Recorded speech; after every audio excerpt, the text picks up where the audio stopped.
नमस्कार दोस्तों, स्वागत है आपका। मैं आपका दोस्त दिनेश निम्बावत। राजस्थान सुजस मई 2023 का संस्करण जल संसाधन को लेकर इम्पोर्टेंट है। बात करते हैं बूंद बूंद सहजने की परंपरा यानी कि जल संरक्षण की इन वीडियो की बात करेंगे, किस तरीके से हमारे लिए इम्पोर्टेंट हो सकता है आर्टिकल। बात करते हैं, आपसे निवेदन है चैनल को सब्सक्राइब कर लीजिएगा। देखिएगा, बात करते हैं कुछ। राजस्थान अपनी विषम प्राकृतिक परिस्थितियों के लिए जाना जाता है। पेयजल की उपलब्धता यहाँ भौगोलिक कारकों की वजह से हमेशा ही कम रही है, लेकिन इस मरु प्रदेश में रहने वाले लोगों ने अपने जल प्रबंधन कौशल से सदियों से इस चुनौती का सफलतापूर्वक सामना किया। पानी की बूंद बूंद को सहेजना और उसका सदुपयोग करना राजस्थान वासियों की दिनचर्या का हिस्सा है। अपने जल प्रबंधन के कौशल को राजस्थान के लोग पीढ़ी दर पीढ़ी सौंपते आ रहे हैं। पूरे प्रदेश में बने विभिन्न जल संरक्षण ढांचे इस बात की गवाही देते हैं राजस्थान में जल संरक्षण परंपरा कितनी प्राचीन है। बात करते हैं तालाब और सरोवर निर्माण की बात करते हैं। सबसे पहले भीलवाड़ा है। भीलवाड़ा के गंगापुर के निकट नांदसा गांव में एक यूप स्तंभ है जो विक्रम संवत 282 में लिखा गया शिलालेख है। 3वीं सदी के शिलालेख में पुष्कर राज तीर्थ का उल्लेख मिलता है। झालावाड़ संग्रहालय में लिखे रखे गंगाधर शिलालेख में बावड़ी के निर्माण का उल्लेख किया गया। ये शिलालेख विक्रम संवत 480 में लिखा गया। ये शिलालेख बताते हैं कि राजस्थान में बावड़ी और सरोवर निर्माण की परंपरा सदियों पुरानी है। राजस्थान की प्रारंभिक बावड़ियों में अम्बलेश्वर की शुंगकालीन बावड़ी महत्वपूर्ण है। अम्बलेश्वर की शुंगकालीन बावड़ी, ठीक है, इसमें बात करें।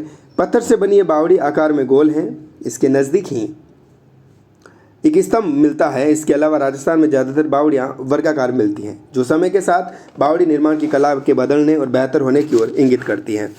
राजस्थान की प्रसिद्ध बावड़ियों की बात करें तो वैसे तो पूरे राजस्थान में बावड़ियाँ पाई जाती हैं, लेकिन अपने अद्वितीय स्थापत्य और निर्माण की वजह से कुछ बावड़ियाँ विश्व प्रसिद्ध हो गई, जिन्हें देखने के लिए दुनिया भर के लोग यहाँ आते हैं। इनमें आभानेरी की चांद बावड़ी, याद रखिएगा, आभानेरी की चांद बावड़ी हमारे लिए इंपॉर्टेंट हो सकती है। प्रश्न कई बार पूछा जाता है, आभानेरी की चांद बावड़ी कहाँ आभानेरी पूछा जाता है, याद रखिएगा। बांदीकुई से 8 किलोमीटर दूर आभानेरी मंदिरों के समूह के साथ ही अपनी बावड़ी के लिए भी प्रसिद्ध हैं। चांद बावड़ी एक वैष्णव मंदिर से संबंधित। अब देखिएगा, ये प्रश्न यहाँ से बन जाएगा कि चांद बावड़ी का संबंध कौन से मंदिर से है? विष्णु शिव मंदिर से, माता के मंदिर से, और कोई ऑप्शन दे देंगे, एक तरफ से वैष्णव मंदिर दे देंगे। तो याद रखिएगा, चांद बावड़ी एक वैष्णव मंदिर से संबंधित है। याद रह ही जाएगा, कहाँ जाओगे, नहीं रहोगा तो, ठीक है। वैष्णव मंदिर जिसे हर्षद माता के मंदिर के नाम से जाना जाता है। हर्षद माता, चांद बावड़ी, वैष्णव मंदिर, तीनों का लिंक समझ में आ गया। चांद बावड़ी आते हैं, याद रखना, हर्षद माता, वैष्णव मंदिर, ठीक है। बावड़ी में देव प्रतिमाएं एवं देव कुलिकाएं गढ़ी गई थी, इसके सौंदर्य को बढ़ाती है जो, ठीक है ना। इस बावड़ी से जुड़ा प्रसाद है जिसमें कक्ष बने हुए हैं। बावड़ी को 8वीं शताब्दी में निर्मित माना जाता है। याद रखिएगा, कौन सी शताब्दी में निर्मित माना जाता है? आभानेरी, चांद बावड़ी, ठीक है ना। हर्षद माता का मंदिर कौन से में माना जाता है? याद रखिएगा, 8वीं शताब्दी में इसको निर्मित माना जाता है। इस तरह की एक दूसरी बावड़ी है, याद रखिएगा, भांडारेज की बावड़ी, ठीक है, याद रखिएगा, भांडारेज की बावड़ी। दौसा से 11 किलोमीटर दूर, तो दौसा आ जाएगा, भांडारेज दौसा से 11 किलोमीटर दूर स्थित भांडारेज गांव में बनी इस बावड़ी को बड़ी बावड़ी के नाम से जाना जाता है। बड़ी भांडारेज, याद रखना। अगली बार ऐसा प्रश्न बन सकता है। 5 मंजिल इस बावड़ी की सीढ़ियों तक जाती हैं। सीढ़ियाँ छायादार बनाने के लिए उनके ऊपर बरामदे बनाए गए हैं ताकि छाया रहे। प्रवेश द्वार भी आकर्षक एवं भव्य है। यहाँ एक शिलालेख है जिससे ये पता चलता है कि इस बावड़ी का निर्माण संवत 1789 में कुंभाणी शासक दीप सिंह वो दौलत सिंह ने करवाया था। किसने? दौलत सिंह और दीप सिंह ने। इससे भांडारेज वाले, ठीक है ना, इससे थोड़ी दूर नानक राम जी का कुंड है जिसे छोटी बावड़ी कहा जाता है। यहाँ मिले शिलालेख के अनुसार संवत 1891 में राव रणजीत सिंह दूल्हा ने यहाँ स्थित ब्रज गोपाल जी के मंदिर और ठाकुर आनंद सिंह के पुत्र मान सिंह ने छोटी बावड़ी का निर्माण कराया था। छोटी बावड़ी का निर्माण आनंद सिंह के पुत्र थे मान सिंह, उन्होंने। इसी क्रम में बूंदी की कलात्मक रानी जी की बावड़ी का उल्लेख करना भी आवश्यक है। ये तो सदाबहार प्रश्न में से एक है। ये बावड़ी करीब 300 फीट लंबी एवं 40 फीट चौड़ी है।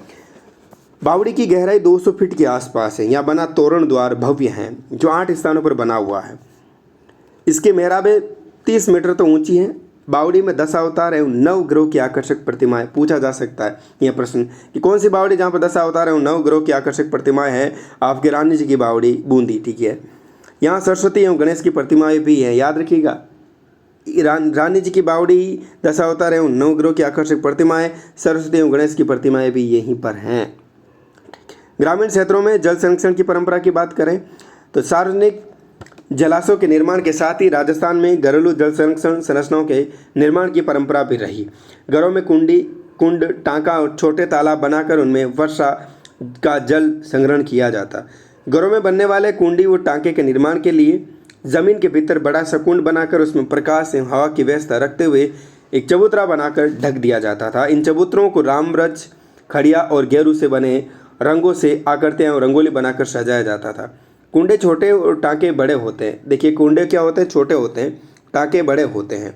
राजस्थान में तो कई टांके इतने विशाल होते हैं कि बड़ी आबादी इनसे वर्ष भर पानी पीती है। जयपुर के जयगढ़ किले में बना टांका इतना विशाल है कि इसमें 60 लाख गैलन पानी समा सकता है। जयपुर का जयगढ़ का। इस टांके के 81 खंभे हैं। जल संग्रहण के लिए राजस्थान में खड़ीन निर्माण की परंपरा भी रही है। खड़ीन अस्थायी तालाब होते हैं जो दो तरफ से मिट्टी और तीसरी तरफ से पत्थर की दीवार की मदद से बनाए जाते हैं। कहीं कहीं इसे पाल का दौरा भी कहा जाता है। खड़ीन जानवरों के पानी पीने और सिंचाई के लिए ज़्यादा उपयुक्त होते हैं। ग्रामीण क्षेत्रों में भी कुओं की परंपरा प्राचीन है। इस मरु प्रदेश में भूमिगत जल बहुत गहराई में मिलता है, भूमिगत जल, ठीक है। इस वजह से यहाँ कुएं भी काफ़ी गहरे होते हैं। यहाँ पर पाए जाने वाले 60 कुएं 300 फीट तक गहरे होते हैं। 60 कुएं। जोधपुर जिले के फलोदी जिले के सेठ सांगीदास का 60 कुआं, सेठ सांगीदास का फलोदी जिले में अपनी अनुपम वास्तु कला के लिए प्रसिद्ध है। शेखावटी के हर गांव में सैकड़ों साल पुराने कुएं मिलते हैं जिनके साथ ऊंची मीनारें बनाने की परंपरा रही है। बीकानेर में बने चौतीना कुएं को अनूप सागर भी कहा जाता है। बीकानेर के प्रमुख कुओं में बख्ता सागर, कोठारिया का कुआं, चंदन व रतन सागर, रघुनाथ सागर और रानीसर और फूल कुआं शामिल हैं। राजस्थान में पानी सेचने के साथ ही उसके उपयोग को लेकर भी बहुत सावधानी बरती जाती है। बाड़मेर और जैसलमेर में नहाने के दौरान एक पात्र में बैठकर नहाया जाता है ताकि स्नान के दौरान उपयोग हुए पानी को घर की साफ सफाई एवं पौधों को सींचने में दोबारा उपयोग में लिया जा सके। राजस्थान में पानी सेचना सदुपयोग जीवन शैली का हिस्सा है जो कि अनुकरणीय है। नमस्कार, चैनल को सब्सक्राइब कर लीजिएगा।